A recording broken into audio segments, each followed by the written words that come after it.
Okay, so this is the latest transfer news now with the United man. Just keeping you up to date with all things Manchester United, all the news, and what's fact from fiction is pretty easy at this point. I feel like a bit of an expert in trying to discern what is real and what's false. The mic, making sure production's tight.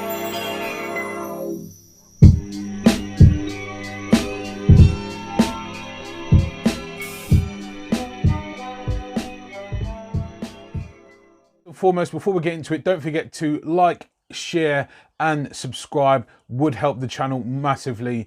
If you're into everything Manchester United, keep it locked here. Let's get into it. So 85 million is the price tag that has apparently been agreed between Manchester United and Borussia Dortmund. Now, there's been lots and lots of ups and downs, back and forths, games being played as per usual, as it will be for the rest of the time, it would appear, as long as it's involved Manchester United. Now, Dortmund were saying that obviously they're not going to accept anything less than 100+ million for Jadon Sancho services. Man United saying they're not willing to pay anything over 50-60 mil.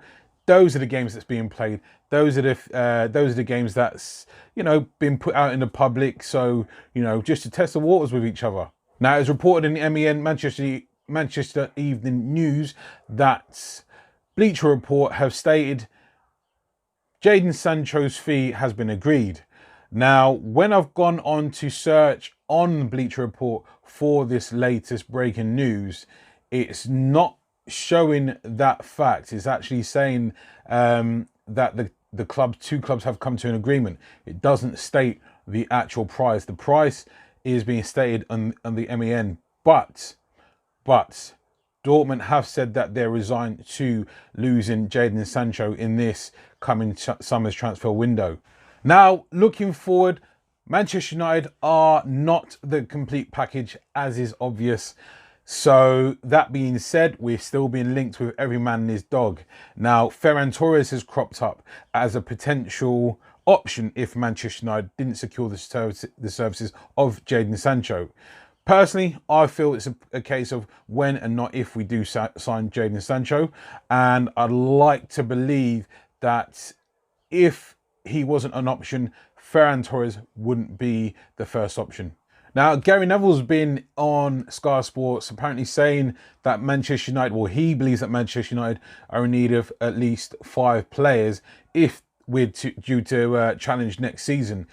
Gary Neville says Mason Greenwood is playing on the right wing, but I think they need a winger, said the former United captain. I think they need a centre forward. I think they need a centre back. They need a proper challenge for David De Gea. And then at left back, they maybe need something if Luke Shaw gets injured. For me, they need 4 or 5 players still to challenge, whereby they can get into a position where they can challenge for the title and win in Europe. That's where the club needs to be. So saith Gary Neville. Personally, I don't agree with the 5 players, maybe 2 or 3. Now, I don't believe we need a centre forward.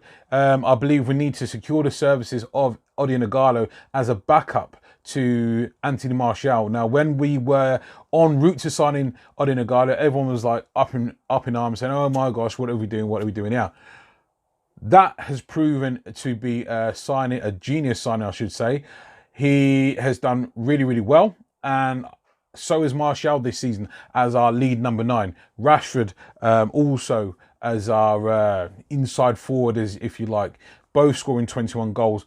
Obviously, Mason Greenwood is operating off the right-hand side, and he has contributed 16 goals in all competitions as well. However, I agree with Gary Neville where he says we need a replacement for Greenwood on that side. Not to say that we kick Greenwood out of the side, but we need an out-and-out winger, that being Jadon Sancho. Now, centre half, I believe we should be looking in the region of replacing Victor Lindelof. I don't feel he's good enough, and Manchester United are, as ever, linked with other centre-back options. Those being Kalidou Koulibaly again. Now, I believe Manchester City are actually linked with Koulibaly and have more chance of landing him than we do. I don't see us spending another 80 to 85 mil on a centre-back. Not to say I can't see us buying a centre-back, but just spending that amount of money on a centre-back, I do not believe will be in Ed Woodward's thoughts at the moment. Milan Skriniar's name has been brought forward as a potential option for Manchester United as a secondary option should we not land the services of Koulibaly. But as I mentioned before, I don't believe we will be in for Koulibaly this summer. I don't believe we'll be in for spending that much. However, it's been reported on, I believe it was Sports Witness, that we are in for Milan Skriniar as well as Manchester City. Apparently, anyone that Manchester City is in for, so are we. Another name that we've been linked with in the past is Thiago Alcantara. Obviously, that was back in David Moyes' time, and for intents and purposes, saying that he's ready to leave Bayern Munich. And well, I think it was Karl-Heinz Rummenigge, the director of football, has said that Thiago's in his last year of a contract, and he said that he wants a new challenge. We've all heard about that new challenge business before, haven't we? That being said, I don't believe there's anything in that one. Thiago won't be coming to Manchester United this summer. We've got Pogba, we've got Bruno now. We're just looking for a CDM to complement those two guys. A replacement for either or Pogba or Bruno is not on the cards, and someone of his caliber is not going to come and sit on the bench. Now, some whispers of some outs. Rashford's been linked with PSG. Thomas Tuchel has said that apparently he said that Rashford is their number one target, possibly as a replacement for Mbappe, who knows, or a link-up man with Mbappe, I don't know. But in any case, he's been linked with them for around 100 mil. He's Ollie's lad. He's not going to be sold. 100 mil or 200 mil, he's not going to be sold. Other worthy notable mentions are for Chris Smalling, who has obviously agreed a deal with Roma to stay permanently, and Alexis Sanchez has apparently been pulling up trees with his time there on loan at Inter Milan.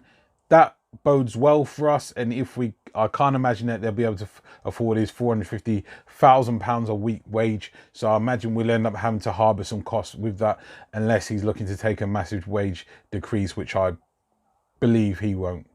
Much appreciated for joining me on the latest transfer news now with everything Manchester United. Do subscribe and share and leave your comments below. Tell me what you think about the potential deals.